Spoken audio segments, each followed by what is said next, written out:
क्या सिर्फ 8,000 रुपए, कुछ शराब पार्टियां और एक जूते का इंसोल किसी राज्य के लाखों युवाओं का भविष्य दांव पर लगा सकते हैं? अगर आपका जवाब नहीं है तो महाराष्ट्र शिक्षक पात्रता परीक्षा यानी कि महाराष्ट्र टीईटी परीक्षा लीक की यह कहानी आपको चौंका देगी। इस बार ना कोई हाईटेक हैकिंग हुई है, ना ही कोई सुपर कंप्यूटर का इस्तेमाल हुआ है और ना ही किसी सर्वर को तोड़ा गया है, बल्कि आरोप यह है कि परीक्षा का प्रश्न पत्र एक प्रिंटिंग प्रेस से कर्मचारियों की मिलीभगत के जरिए बाहर निकाला गया।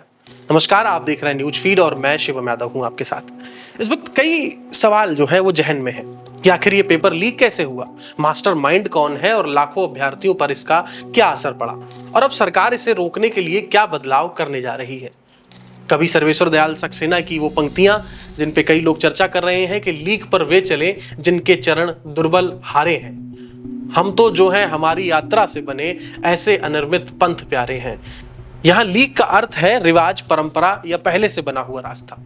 लेकिन आज भारत में पेपर लीक मानो एक नई परंपरा बनती जा रही है। एक भर्ती परीक्षा खत्म भी नहीं होती कि दूसरी परीक्षा में पेपर लीक की खबरें सामने आ जाती हैं। अब सबसे बड़ा नुकसान किसका होता है?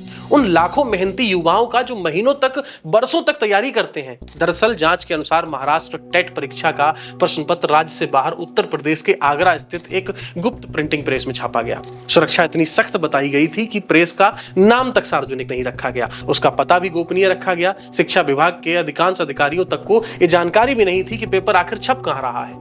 केवल परीक्षा परिषद के शीर्ष अधिकारी को सीधे संपर्क का अधिकार था। यानी कागज पर सुरक्षा पूरी तरह मजबूत दिखाई दे रही थी, लेकिन असली कमजोरी सिस्टम नहीं बल्कि एक इंसान निकला। अब बात करते हैं कि पेपर जो है वो लीक कैसे हुआ। जांच एजेंसियों के मुताबिक पूरा खेल प्रिंटिंग प्रेस के अंदर शुरू हुआ।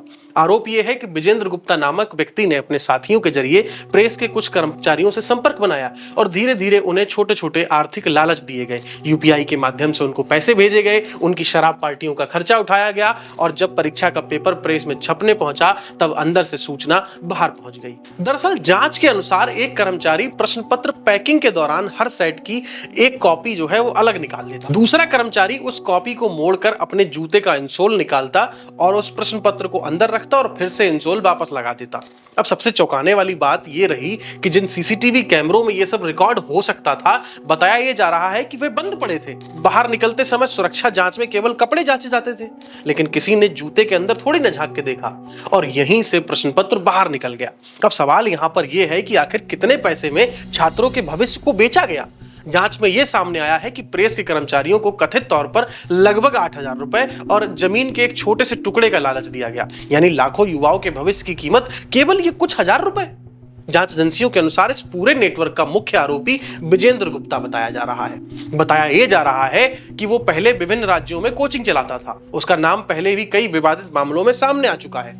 जांच एजेंसियों के अनुसार 2003 के एक हत्या के मामले में, 2011 के भोपाल पेपर लीक में और 2023 के ओडिशा संयुक्त प्रवेश परीक्षा के पेपर लीक में भी उसका नाम पहले सामने आ चुका है। हालांकि हर मामले में अंतिम न्यायिक निष्कर्ष अलग अलग हो सकते हैं। क्या आप सोच सकते हैं कि उसका तरीका क्या रहा होगा पेपर लीक करवाने का? जांच की माने तो उसका मॉडल बाकी पेपर लीक गिरोहों से अलग था।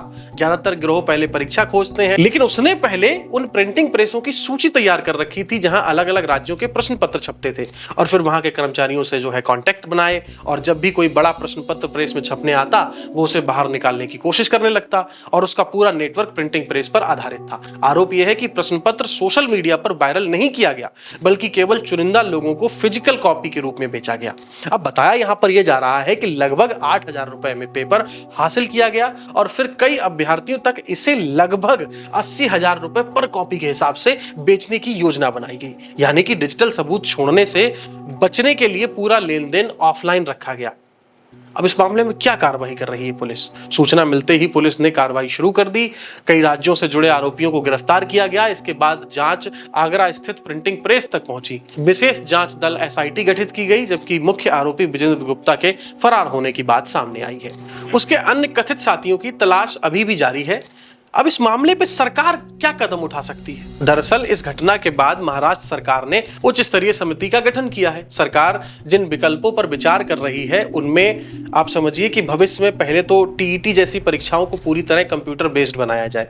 दूसरा, जो पहलू है या दूसरा जो कदम है वो ये है कि प्रश्न पत्र पहले से प्रिंटिंग प्रेस भेजने के बजाय परीक्षा वाले दिन सुनिश्चित डिजिटल माध्यम से सीधे परीक्षा केंद्रों तक पहुंचाए जाएं। सरकार का मानना है कि इससे प्रिंटिंग स्तर पर होने वाले लीक की संभावना कम हो सकती है। लेकिन क्या ये सही समाधान है?